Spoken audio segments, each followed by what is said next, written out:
So this is the liquidity part of the market, right? So, and liquidity does play a big role, but eventually, as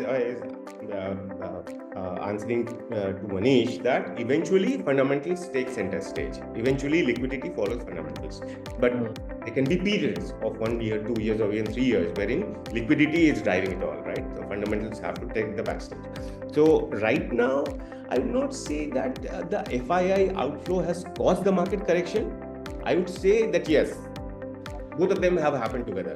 And to some extent, yes, the market outlook has dampened also because of the FII outmove, because it becomes a big media thing. So TV channels start talking about the FII outflow and all that.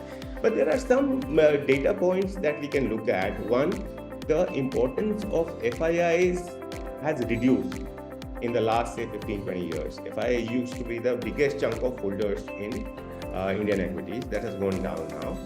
But to think that they don't matter would be incorrect, would be too naive.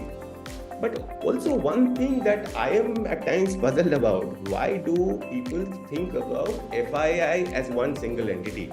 So what I love talking about, when I talk about FIIs, I think it's not that every morning they sit on a round table and then they decide today we are going to sell and today we are going to buy, right? So FIIs are of different hues: hedge funds, pension funds, long-only mutual funds, sovereign wealth funds. So they all have, and private equities which invest in public markets. So they all have their own models, right? So for example, in the current round, it said that hedge funds have been the biggest sellers.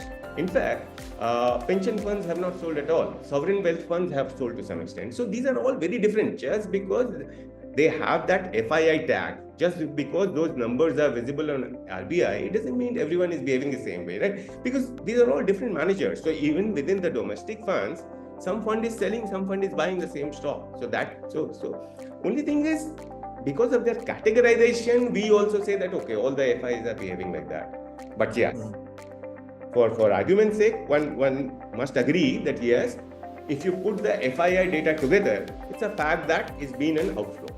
So coming back to your thing that, and it has happened. I mean, it does matter. It does impact the market. From my perspective, I also believe that these liquidity events are often cyclical.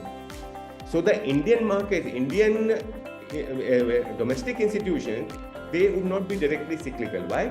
As long as they are getting money from investors, retail investors or HNI investors, they will continue to invest, right? If I put money in a mutual fund, he won't be able to sit on that cash for long. He'll immediately invest, right? So he won't take cash calls. So domestics will continue as long as these SIPs are continuing.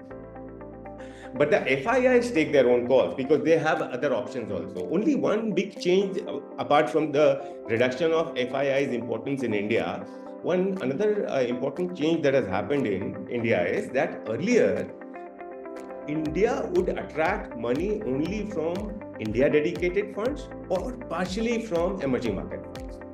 Now, within MSCI Emerging Markets, India's proportion has gone up to 20-21%, all very close to what China is at, 23%.